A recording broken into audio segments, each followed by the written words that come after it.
Subscribe now and press the bell icon. Never miss an update. महाराष्ट्रात 250 ते 400 या मार्कावर MBBS चे काय काय पर्याय आहेत या संदर्भाने माहिती घेणार आहोत। तर विद्यार्थी मित्रांनो, सर्वात पहिला जो पर्याय आहे तो आहे IQ कोटा।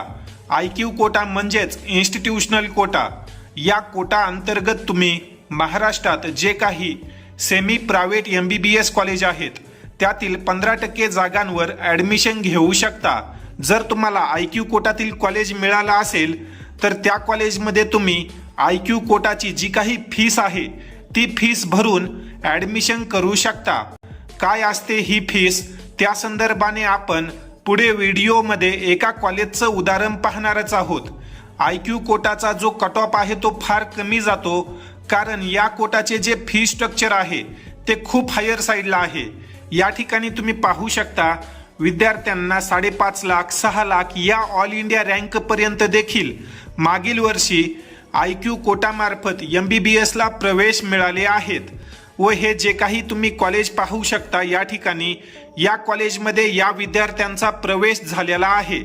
इन्स्टिट्यूशनल कोटा ज्याला आपण IQ कोटा म्हणतो, या कोटाचा जर आपण विचार केला तर या कोटामध्ये प्रवेश घेतल्यानंतर विद्यार्थ्यांना किती फीस लागते ही माहिती आता आपण एका कॉलेजच्या उदाहरणावरून पाहणार आहोत। या ठिकाणी आपण doctor Ulhas Patil medical college and hospital Jalgaon या कॉलेजचे जे काही फी स्ट्रक्चर आहे ते पाहणार आहोत। जर तुम्ही IQ कोटामार्फत या कॉलेजमध्ये प्रवेश घेतला तर तुम्हाला साधारण 21 लाख रुपये प्रतिवर्ष या कॉलेजची फीस पडेल। व ही जी काही फीस आहे ती FRA म्हणजेच फीस रेग्युलेटिंग अथॉरिटीनं मंजूर केलेली फीस आहे। कॉलेज 3 पट म्हणजेच जी काही ओपन कॅटेगरीची फीस असते त्याच्या 3 पट फीस आकारू शकतं। व जे विद्यार्थी NRI कॅन्डिडेट आहेत किंवा NRI मार्फत ॲडमिशन घेतात त्यांना 5 पट फी लागते। परंतु आपण या ठिकाणी IQ कोटा बद्दल माहिती घेत आहोत। जे काही विद्यार्थी महाराष्ट्रात आहेत ते विद्यार्थी IQ कोटामधूनच या कोर्सेसमध्ये ॲडमिशन घेतात। आपण या ठिकाणी doctor Ulhas Patil medical college Jalgaon या कॉलेजचं फी स्ट्रक्चर पाहिलं। वार्षिक या कॉलेजची 21 लाख प्रतिवर्ष फीस पडेल। जर तुम्ही 250 ते 400 या मार्कच्या रेंजमध्ये असाल आणि IQ कोटामार्फत प्रवेश केला तर या फीसमध्ये काही सवलत मिळते का, स्कॉलरशिप असते का, असे अनेक विद्यार्थ्यांचे प्रश्न येतात। तर विद्यार्थी मित्रांनो, जर तुम्ही IQ कोटा किंवा डीम युनिव्हर्सिटी या कॉलेजेसमध्ये ॲडमिशन घेतलं तर तुम्हाला कोणत्याही योजनेचा लाभ मिळत नाही। जी काही महाराष्ट्र शासनाने व फीस रेग्युलेटिंग अथॉरिटीने फीस ठरवलेली आहे तेवढी फी तुम्हाला भरावी लागते। यामध्ये कोणत्याही स्कॉलरशिप किंवा योजनेचा तुम्हाला लाभ मिळणार नाही, याची तुम्ही नोंद घ्या। या अनुषंगाने जर तुमचे काही प्रश्न असतील तर तुम्ही कमेंट सेक्शनमध्ये विचारू शकता। राहिला विषय कट ऑफचा, तर IQ कोटाचा जो कट ऑफ आहे तो महाराष्ट्रामध्ये फार कमी जातो।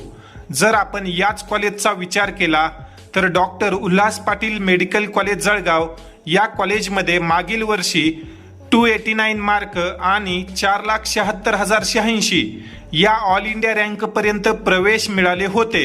जर तुमची देखील इच्छा असेल की या वर्षी IQ कोटामार्फत ॲडमिशन करायचं आहे किंवा डीम युनिव्हर्सिटी अंतर्गत महाराष्ट्रातच MBBS ला प्रवेश करायचा आहे तर यामध्ये आम्ही तुमची नक्कीच मदत करू शकतो।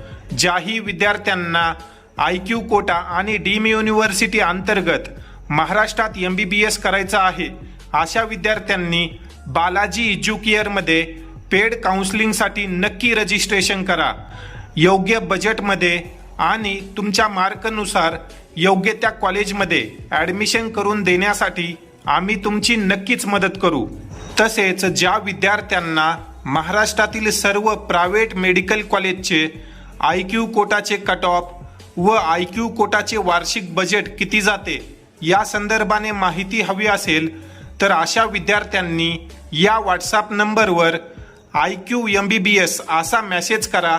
त्या ठिकाणी तुम्हाला महाराष्ट्रातील सर्व मेडिकल कॉलेजचे जे काही IQ कोटाचे कट ऑफ आहेत, वार्षिक फी स्ट्रक्चर आहे व इतर A to Z माहिती तुम्हाला शेअर केली जाईल. यासाठी आपली नॉमिनल फीज आहे 500 रुपये फीस पे करून तुम्ही ही सर्व माहिती घेऊ शकता व आतापासूनच तुम्हाला कोणतं कॉलेज पाहिजे आहे, त्यात बजेट किती लागेल याची पूर्वतयारी करून ठेवू शकता. तर ज्या विद्यार्थ्यांना फक्त ही माहिती हवी आहे अशा विद्यार्थ्यांनी या व्हॉट्सअप नंबरवर मेसेज करावा. तुर्तास या ठिकाणी आपण या व्हिडिओमध्ये थांबूया. धन्यवाद. बालाजी एज्युकेअर, मेडिकल प्रवेशासाठी विद्यार्थी व पालकांची पहिली पसंत.